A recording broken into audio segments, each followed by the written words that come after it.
Hello to everyone, कैसे हो आप सब। मैं पंकज आप सभी का एक बार फिर से अपने YouTube channel Mathology with Pankaj में स्वागत करता हूं। तो जैसा कि हम पढ़ रहे थे क्लास 10th का मैथमेटिक्स की एनसीईआरटी का चैप्टर नंबर 1 रियल नंबर्स, हमने उसका पार्ट 1 कंप्लीट कर दिया था, जिसमें हमने पढ़ा था यूक्लिड्स डिवीजन लेमा के बारे में और यूक्लिड्स डिवीजन एल्गोरिदम के बारे में। आज हम नेक्स्ट पार्ट स्टार्ट कर रहे हैं, जिसमें हम क्वेश्चंस डिस्कस करेंगे और एक्सरसाइज 1.1 के बारे में डिस्कस करेंगे। अगर आपने अभी तक पार्ट 1 नहीं देखा है तो उसका लिंक आपको ऊपर आई बटन पे या फिर नीचे डिस्क्रिप्शन बॉक्स में मिल जाएगा। जो बच्चे यहाँ पे सिर्फ एक्सरसाइज 1.1 के लिए आए हैं वो वीडियो को थोड़ा सा स्किप कर सकते हैं, आगे मैंने एक्सरसाइज 1.1 को भी डिस्कस किया है। तो चलिए स्टार्ट करते हैं आज का लेसन। हम पढ़ रहे हैं क्लास 10th की मैथमेटिक्स का NCERT chapter number 1 real numbers, जिसमें एग्जाम्पल नंबर 2 है कि show that every positive even integer is the form of 2q and every positive odd integer is the form of 2q plus 1 where q is some integer। ठीक है, हमारे को बताना है कि कोई भी पॉजिटिव इवन इंटीजर इस फॉर्म में होता है और कोई भी पॉजिटिव ऑड इंटीजर इस फॉर्म में होता है जहाँ पे q कोई इंटीजर है। तो देखो, इसको करने के लिए हमें क्या करना है, हमें यूक्लिड डिवीजन एल्गोरिदम का यूज करना है। सबसे पहले आपको यहाँ पे लिखना है let any positive number a and b is equal to 2। ठीक है, उसके बाद आपको लेना है by applying Euclid's division algorithm. आपने यूक्लिड्स डिवीजन एल्गोरिदम को अप्लाई किया, देन इसके बाद यहाँ पे ये किस फॉर्म में बन जाएगा, a is equal to 2q plus r, क्योंकि हमें पता है कि यूक्लिड डिवीजन एल्गोरिदम क्या होती है, a is equal to b q plus r. ठीक है, where q is greater than equal to 0, ठीक है, and r is greater than equal to 0 and less than 2। It means r क्या क्या हो सकता है, या तो 0 होगा या तो 1 होगा। ठीक है ना, क्योंकि 2 से तो छोटा होगा और 0 से बड़ा और उसके बराबर होगा। नेक्स्ट आगे बात करते हैं कि अगर मैं इस r की वैल्यू को, जो कि 0 और 1 है, इसे इस वाली एक्सप्रेशन में रखूं तो यहाँ से a निकल के आ जाएगा या तो 2q या फिर 2q प्लस 1। और हमें पता है कि कोई भी इवन नंबर जो होता है वो 2q की फॉर्म में होता है और कोई भी ऑड नंबर जो होता है वो 2q प्लस 1 की फॉर्म में होता है। ठीक है, इट मीन्स मैं ये कह सकता हूँ कि कोई भी positive even integer a 2q की फॉर्म में हो सकता है और कोई भी positive odd integer 2q plus 1 की फॉर्म में हो सकता है। Therefore every positive even integer is of the form of 2q and every odd positive integer is of the form of 2q plus 1 where q is some integer। I hope आपको ये सवाल अब अच्छे से समझ में आ गया होगा। अब बढ़ते हैं हमारे नेक्स्ट एग्जाम्पल की तरफ। एग्जाम्पल नंबर 3 वो कह रहा है show that any positive odd integer is of the form 4q plus 1 और 4q plus 3 where q is some integer. तो इस सवाल को भी सेम तरीके से करना है। तो कैसे करेंगे, सबसे पहले लिखेंगे late any positive integer a and b is equal to 4 by applying Euclid's division algorithm। a is equal to 4q plus r।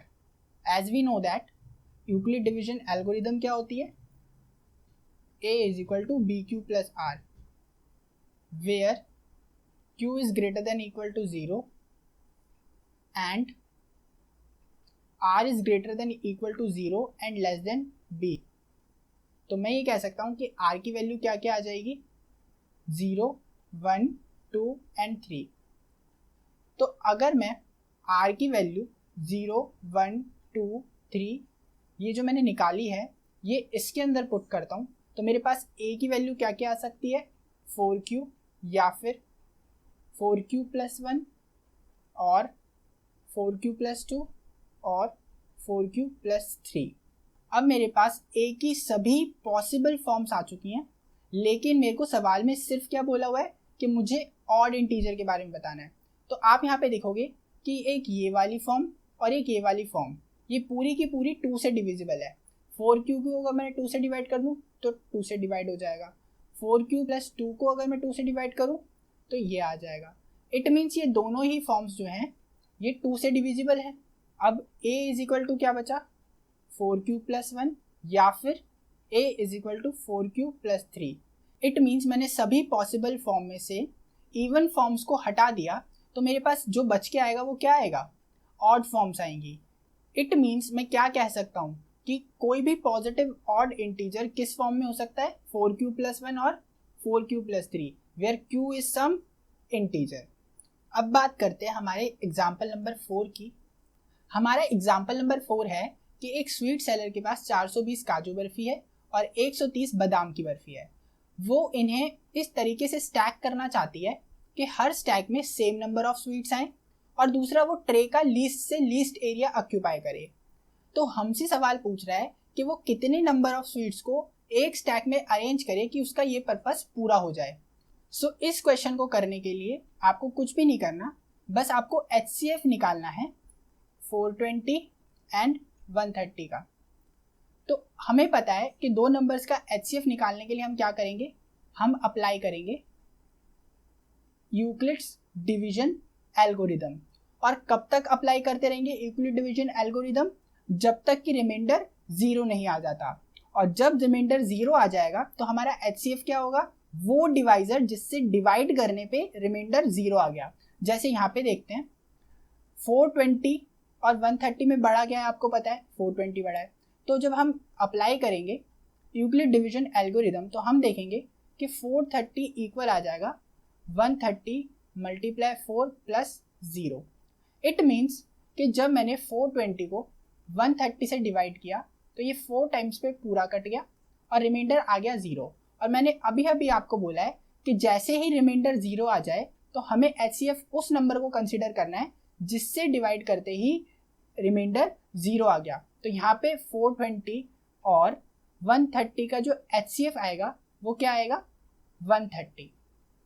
तो मैं ये कह सकता हूँ कि वो जो स्वीट सेलर है अगर वो अपना ये पर्पस पूरा करना चाहती है तो उसे 130 बर्फीज अरेंज करनी पड़ेगी हर स्टैक में। आ गई आपको ये बात समझ में? तो चलिए अब बढ़ते हैं हमारी एक्सरसाइज 1.1 की तरफ, जिसका पहला क्वेश्चन है use Euclid's division algorithm to find HCF of 135 and 225। तो हमें पता है 225 और 135 में बड़ा नंबर कौन सा है, आप कहोगे 225। तो अब मैं क्या करूँगा, अब मैं अप्लाई करूँगा Euclid's division algorithm to 225 and 135। तो मेरे पास क्या आ जाएगा, मैं लिखूंगा 225 इक्वल टू 135 मल्टीप्लाई 1 प्लस 90। तो मेरे पास यहाँ पे जो 90 है वो इक्वल नहीं है 0 के, मतलब जो रिमाइंडर है वो 0 नहीं आया। तो मुझे क्या करना पड़ेगा, दोबारा से यूक्लिड डिवीजन लेमा अप्लाई करनी पड़ेगी। तो मैं लिखूंगा by applying Euclid's division lemma to, अब किस किस में लगेगी, आप कहोगे 135 में लगेगी और 90 में लगेगी। तो ये हो जाएगा 135 एंड 90। तो यहाँ पे आ जाएगा 135 इक्वल टू 90 इंटू 1 प्लस 45। अब आप देखोगे वापस से 45 इक्वल नहीं है 0 के, मतलब रिमाइंडर अभी भी 0 नहीं आया। तो वापस से अप्लाई करेंगे Euclid division algorithm to 90 and 45। अब किस में लगेगी, 90 और 45 में लगेगी यूक्लिड डिवीजन एल्गोरिदम। तो ये आ जाएगा 90 इक्वल टू 45 इंटू 2 प्लस 0। तो अब आपने देखा कि जो रिमाइंडर है वो 0 आ चुका है। और कब आया है, जब मैंने 45 से डिवाइड किया है। और मैंने आपको हमेशा ये बात बताई है कि यूक्लिड डिवीजन लेमा यूज करते हुए हमें उस डिवाइजर को HCF मानना है जिससे डिवाइड करते ही रिमाइंडर 0 आ जाए। और इस स्टेज पे रिमाइंडर 0 आ गया और किससे डिवाइड करने पे 0 आया, आप कहोगे 45 से डिवाइड करने पे 0 आया। तो हमारा जो HCF ऑफ 225 एंड 135 होगा वो क्या निकल के आ जाएगा, आप कहोगे 45, और यही हमारा आंसर है। इस सवाल को करने का एक और तरीका है, आपको क्या करना है 135 से डिवाइड करना है 225 को, वन टाइम पे चला जाएगा और ये हो जाएगा 135 और नीचे बच जाएगा 90। अब हमारा 90 डिवाइजर बन जाएगा और जो पहले वाला डिवाइजर था वो डिविडेंड बच जाएगा, तो ये वन टाइम्स पे चला जाएगा 90 और नीचे बच जाएगा रिमाइंडर 45। हमें पता है रिमाइंडर अभी भी 0 नहीं आया, तो हमारा पहले वाला जो डिवाइजर है वो डिविडेंड बन जाएगा और जो रिमाइंडर है वो डिवाइजर बन जाएगा। तो इसे 2 बारी पे काटेंगे तो ये 90 से पूरा कट जाएगा और रिमाइंडर आ जाएगा 0। और किस स्टेज पे रिमाइंडर 0 आया, आप कहोगे इस स्टेज पे रिमाइंडर 0 आया है। और मैंने आपको बताया हुआ है कि जिस स्टेज पे रिमाइंडर 0 आ जाए हमें उसका डिवाइजर ही क्या करना होता है, HCF कंसिडर करना होता है। तो यहाँ पे HCF क्या आ जाएगा, HCF ऑफ 225 एंड 135 आप कहोगे 45 आ जाएगा, और यही इस सवाल का आंसर है। आई होप आपको ये सवाल अच्छे से क्लियर हो गया होगा। अब बढ़ते हैं हमारे नेक्स्ट पार्ट की तरफ। नेक्स्ट पार्ट को तो सिर्फ मैं एक ही लाइन में लिख दूंगा, by applying Euclid's division lemma to 388,220 and 196। आप चाहो तो इसको डिवाइड करके देख सकते हो। तो जब मैं 38220 को 196 से डिवाइड करूंगा तो ये 195 पे पूरा डिवाइड चला जाएगा और रिमाइंडर आ जाएगा 0। ठीक है ना, आप चेक कर लेना, मेरे को तो याद है। तो ये 38220 इज इक्वल टू आ जाएगा 196 मल्टीप्लाई 195 प्लस 0। तो यहाँ पे पहली ही स्टेज पे रिमाइंडर 0 आ गया और इस स्टेज पे डिवाइजर क्या था, आप कहोगे 196। तो मैं आपसे पूछूं कि HCF ऑफ 38220 एंड 196 क्या आ जाएगा, आप कहोगे 196 ही आ जाएगा, और यही इस सवाल का आंसर है। ठीक है, अब बढ़ते हैं हमारी थर्ड पार्ट की तरफ।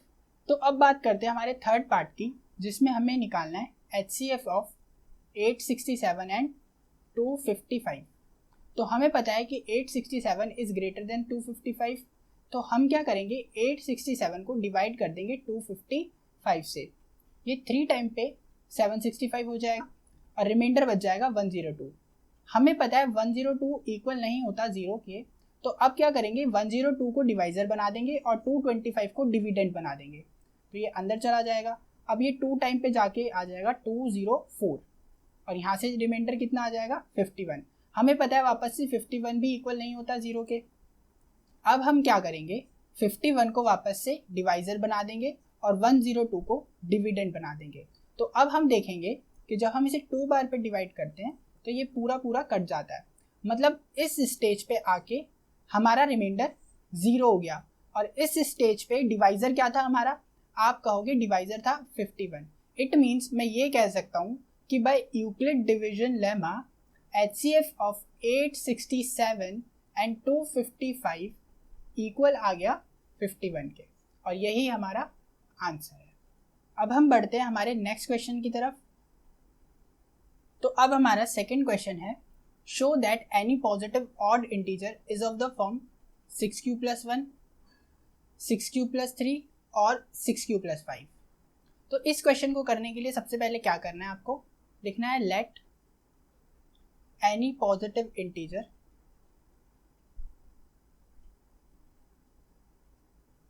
a and b equal to 6. Now by applying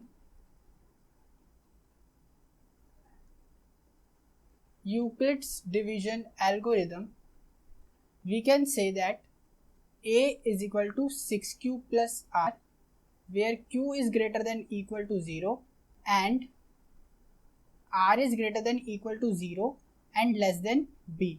तो हम ये कह सकते हैं कि b की वैल्यू अगर 6 है तो r की पॉसिबल वैल्यूज क्या हो सकती है, 0, 1, 2, 3, 4 एंड 5।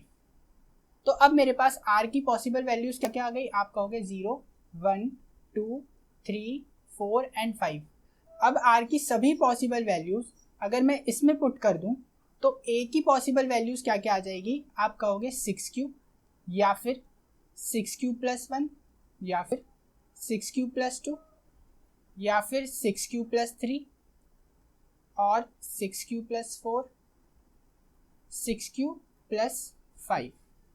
ठीक है, लेकिन अब आप एक चीज देखो कि कि ये वाली और ये वाली जो फॉर्म है ये कम्प्लीटली डिविजिबल है 2 से। कैसे? कि अगर मैं 6q को 2 से, 6q प्लस 2 को 2 से और 6q प्लस 4 को 2 से, इन तीनों को ही 2 से डिवाइड करता हूँ तो ये एग्जैक्टली डिविजिबल हो जाती हैं 2 से। तो मतलब ये तीनों फॉर्म जो हैं वो इवन फॉर्म है। लेकिन मुझसे सवाल में क्या बोला गया है? सिर्फ ऑड इंटीजर्स के बारे में। तो मतलब हमें इन तीनों फॉर्म को ही नहीं लेना। अब बची कौन कौन सी फॉर्म हमारे पास? 6q प्लस 1, 6q प्लस 3 और 6q प्लस 5। इसीलिए मैं कह सकता हूँ कि कोई भी पॉजिटिव ऑड इंटीजर या तो 6q प्लस फॉर्म में होगा, 6q प्लस 3 फॉर्म में होगा या फिर 6q प्लस 5 की फॉर्म में होगा, जहां पर q क्या होगा? कोई भी इंटीजर। आगे आपको ये क्वेश्चन समझ में? हमारा थर्ड क्वेश्चन है कि आर्मी के 616 मेंबर्स को मार्च करना है behind an army band of 32 members in a parade. The two groups are to march in a same number of column। दोनों ग्रुप्स को सेम नंबर ऑफ कॉलम में मार्च करना है। हमें क्या पूछ रहा है सवाल? What is the maximum number of columns? Maximum number of columns क्या होंगे इन विच दे कैन मार्च, जिसमें वो मार्च कर सकते हैं। अब इस क्वेश्चन को करने के लिए हमें कुछ नहीं करना, हमें सिर्फ HCF निकालना है 616 एंड 32 का, और इसका आंसर आ जाएगा 8। अब ये जो HCF निकालने वाला काम है ये आपका होमवर्क है, आपको ये खुद करना है, ठीक है? क्योंकि इससे पहले कई सवालों में मैं आपको HCF निकालना सिखा चुका हूँ। अब आपको ये क्वेश्चन खुद अटेम्प्ट करना है। चलिए अब हम बढ़ते हैं हमारे नेक्स्ट क्वेश्चन की तरफ। हमारा क्वेश्चन नंबर 4 है, use Euclid's division lemma to show that the square of any positive integer is either of the form 3m और 3m plus 1 for some integer m। तो देखो इस सवाल को करने के लिए हमें क्या करना पड़ेगा? हम लिखेंगे let any positive integer a and b equal to 3, ठीक है? अब इसके बाद बाय यूजिंग या applying Euclid's division lemma a is equal to 3q plus r where q is greater than equal to 0 and r is greater than equal to 0 and less than b। तो इसके according हमारे पास b की value 3 है, तो r की possible values क्या आ सकती हैं? 0, 1, 2। और अगर मैं ये r की पॉसिबल वैल्यूज a के लिए यूज करूं तो a की क्या क्या फॉर्म आ जाएगी? आप कहोगे 3q और 3q प्लस 1 और 3q plus 2। Now according to question अगर मैं इसे 3 केसेस में डिवाइड कर दूं, जैसे केस 1 जिसमें a is equal to 3q है, तो हमारे को बोल रहा है a स्क्वायर की फॉर्म बतानी है, मतलब किसी भी पॉजिटिव नंबर के स्क्वायर की फॉर्म बतानी है। तो हम a स्क्वायर करेंगे तो ये हो जाएगा 3q square, it means 9q square. इस 9 को क्या मैं लिख सकता हूँ? 3 इंटू 3q स्क्वायर। और ये जो 3q स्क्वायर है इसको अब आप थोड़ी देर के लिए कोई और इंटीजर मान लो, जैसे मान लिया मैंने k1, और ये आ जाएगा 3 into k1 where k1 is a positive integer. अब बात करते हैं केस 2 की, when a equal to 3q plus 1। तो a स्क्वायर क्या हो जाएगा? आप कहोगे 3q प्लस 1 का होल स्क्वायर, तो ये हो जाएगा 3q square plus 2 into 3q into 1 plus 1 का होल स्क्वायर। तो अगर मैं इसे सॉल्व करूंगा तो ये आ जाएगा 9q square plus 6q plus 1। तो अब मैं क्या कर रहा हूँ? इन दोनों में से 3 कॉमन ले रहा हूँ, तो यहाँ पे बचेगा 3q स्क्वायर प्लस 2q और ये प्लस 1 एज इट इज रह जाएगा। और उसके बाद मैं k2 मान रहा हूँ किसे? 3q स्क्वायर प्लस 2q को। तो जो ये मेरी फॉर्म है, अगर मैंने इतने पार्ट को k2 मान लिया तो ये क्या बन जाएगी? आप कहोगे a स्क्वायर की वैल्यू आ जाएगी 3k2 plus 1 where k2 is a positive integer. अब बात करते हैं केस थर्ड की, when a is equal to 3q plus 2। तो a स्क्वायर की वैल्यू क्या हो जाएगी, 3q प्लस 2 का whole square, it means 3q square plus 2 into 3q into 2 plus 2 का स्क्वायर, ये इक्वल आ जाएगा 9q square plus 12q plus 4k। अब आप ध्यान से देखिए कि इस टर्म को मैं कैसे लिखता हूँ। मैंने लिखा 9q स्क्वायर प्लस 12q और इस 4 को मैंने लिखा 3 प्लस 1। अब मैंने क्या किया, मैंने इतने टर्म में से 3 को कॉमन ले लिया, तो ये आ जाएगा 3 कॉमन और यहाँ पे बचेगा 3q square plus 4q plus 1 और यहाँ पे बाहर बच जाएगा प्लस 1। और मैंने क्या किया, k3 लेट कर लिया इतने पार्ट को, मतलब k3 इक्वल आ गया 3q square plus 4q plus 1। और अब ये क्या बन गया, ये बन जाएगा 3k3 plus 1 where k3 is a positive integer. तो आपने इस क्वेश्चन में देखा कि कैसे मैंने केस 1 में किसी भी पॉजिटिव नंबर के स्क्वायर को 3m की फॉर्म में लिखा, केस 2 एंड 3 में कैसे मैंने किसी भी नंबर के स्क्वायर को 3m प्लस 1 की फॉर्म में लिखा। तो मैं ये कह सकता हूँ कि किसी भी पॉजिटिव इंटीजर के स्क्वायर को या तो मैं 3m की फॉर्म में लिख सकता हूँ या फिर 3m प्लस 1 की फॉर्म में लिख सकता हूँ। अब हमारा फिफ्थ क्वेश्चन है, use Euclid's division lemma to show that cube of any positive integer is of the form 9m, 9m plus 1 और 9m प्लस 8। तो इस क्वेश्चन को करने के लिए भी हमें क्या करना है, let any positive integer a and b equal to 3 by using Euclid's division lemma a is equal to 3q plus r where q is greater than equal to 0 and r is greater than equal to 0 and less than b। और यहाँ पे r की value क्या आ जाएगी, अगर b 3 है तो आप कहोगे r आ जाएगा 0, 1 एंड 2। पहले के ही क्वेश्चन की तरह अगर मैं r की वैल्यू इसमें पुट करूँ तो a के कितने पॉसिबल केसेस आ जाएंगे, आप कहोगे 3q या फिर 3q प्लस 1 या फिर 3q प्लस 2। अब बात करते हैं केस 1 की, when a is equal to 3q। तो a क्यूब मुझे निकालना है, तो ये हो जाएगा 3q का क्यूब और ये आ जाएगा 27q क्यूब। यहाँ से अगर मैं 9 कॉमन ले लूँ तो ये बचेगा 3q क्यूब और इस टर्म को मैंने मान लिया थोड़ी देर के लिए k1। तो मेरा a क्यूब आ जाएगा 9k1 where k1 is some integer, some positive integer।